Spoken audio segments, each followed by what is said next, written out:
Bonjour à tous et bienvenue sur Envolé TV. On est ravis de vous retrouver sur la route des producteurs du Velay. Nous sommes à Séaux d'Allègre, au GAEC Les Clochettes. Nous allons rencontrer Hugo et Valentin qui vont nous parler de leur merveilleux petit fromage de chèvre. Suivez-moi. Bonjour Hugo, bonjour Valentin. Bonjour. Bonjour. Merci de nous accueillir aujourd'hui dans votre GAEC à Séaux d'Allègre. On est là pour découvrir tout ce que vous faites. Je vois que vous avez un sublime petit troupeau de chèvres. Alors, comment on fonctionne au GAEC des Clochettes, Valentin? On est 3 associés. Le GAEC a été créé en 92, en agriculture biologique depuis le départ, avec Gilles Vailorgue et Jean-Marc Carlet. Après, moi, je suis arrivé en 3e associé en 2012. On a augmenté un peu plus le cheptel caprin pour pallier un peu la demande. Et après, il y a 1 an et demi, Hugo est rentré sur l'exploitation, au départ à la retraite de notre ancien associé Jean-Marc. Après, on est en lactation longue, c'est-à-dire qu'on fait... Elles font des chevreaux tous les 2 ans. Ça les fatigue moins, du coup elles restent plus longtemps sur l'exploitation et le lait est plus riche pour les fromages. Alors du coup Valentin, on parle de combien de chèvres sur l'exploitation et surtout combien de races? Alors en moyenne 120 chèvres, laitières sur toute l'année, avec 2 races, les alpines chamoisées, donc les marrons, et les sanaines, les blanches. Est-ce qu'il y a différents types de fromages que vous proposez? Alors je sais pas, en fonction, je vais dire l'affinage ou en fonction du lait. Est-ce que ça fait différents types de fromages en fait? Oui, déjà on va faire une catégorie lactique. Donc ça, le lactique, il y en a plusieurs catégories. On va partir du frais du jour jusqu'au blanc qui a 3-4 jours, demi-sec une dizaine de jours et sec 15 jours. Après on fait de la briquette aussi, c'est rectangulaire. Alors c'est le même principe que le lactique. Après on fait de la tome de chèvre. Et après du nectar, ça c'est un peu particulier chez nous. C'est à la même fabrication que le Saint-Nectaire, mais en chèvre.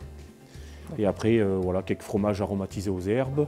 Et puis la caillade qu'on appelle, c'est du caillé doux qu'on fait le jour même avec le petit lait comme un peu de la faisselle de vache. Sur la partie de l'élevage, Hugo, donc là on est au mois de janvier, donc évidemment elles sont à l'intérieur.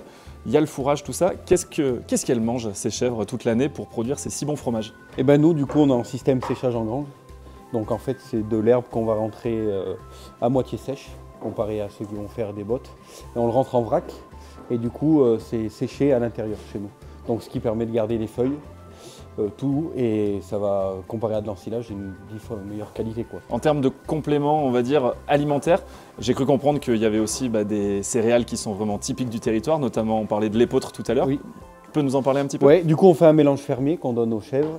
Donc on a de l'épeautre, donc grand épeautre par contre, du blé, tout produit par nous par contre, et après on donne du tourteau de colza. En fait on commercialise du colza en huile chez nous, et du coup on récupère les résidus de cette huile pour donner à nos chèvres. Voilà. Ça a toujours été une volonté, ça d'ailleurs depuis la création du GAEC, je crois que Valentin le disait tout à l'heure, c'est ça, ce côté agriculture biologique, savoir ce qu'on mange, savoir ce qu'on donne à manger à nos chèvres. Oui, l'autonomie surtout, parce qu'aujourd'hui je pense que pour s'en sortir il faut être autonome, essayer d'acheter au minimum à l'extérieur, et au moins on sait ce qu'on donne. Aujourd'hui, ce qu'on cultive ici, on sait que c'est de la bonne qualité pour nous. Et au moins l'empreinte carbone, tout ça, voilà, il n'y a pas de transport, c'est directement fait à la ferme. Du coup, je vois qu'elles sont réparties en plusieurs enclos, j'ai envie de dire. Est-ce qu'on peut savoir pourquoi? Oui, en avançant, du coup, si vous voulez voir. Donc on a les taris ici qui vont faire les chevreaux d'ici 1 mois et demi. Là, on a les laitières qui sont en production pour le moment. Donc ils nous font du lait et qu'elles seront taries que l'année prochaine, comme Valentin vous expliquait. Et au bout, là-bas, on a les chevrettes. Donc c'est leur première naissance, leur première mise bas, et du coup, elles seront en lait d'ici 3 semaines. D'accord. Voilà. Et du coup, là, je vois qu'il y a un seau. Du coup, je vais vous présenter le mélange fermier. Du coup, je ne sais pas si vous voulez voir. Donc les fameuses céréales produites, le mélange. Pour le mélange. Donc là, on a de l'épeautre, du coup, un peu d'épeautre. Après, on a du blé concassé. Et après, là, c'est le tourteau de colza.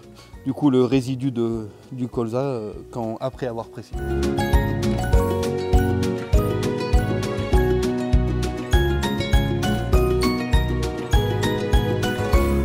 Alors là, Valentin, donc on est dans ce que vous appelez la salle de fabrication.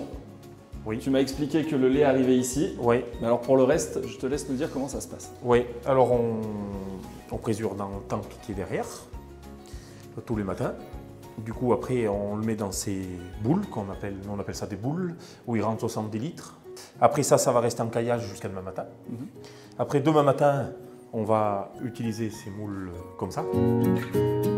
alors après, quand on a fait ça, on revient 2 heures après à peu près. On retourne les fromages dans la faisselle. D'accord.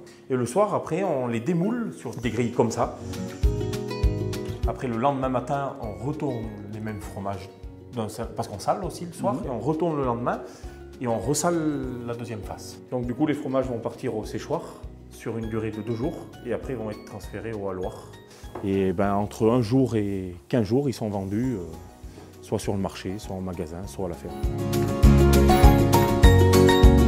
On était ravis de vous présenter le GAEC Les Clochettes sur la route des producteurs du Velay. On vous invite à pousser la porte du GAEC qui se situe au Verdier à CO d'Allègre, mais vous pouvez aussi retrouver leurs produits sur le sublime marché du Puy-en-Velay le samedi matin. À bientôt!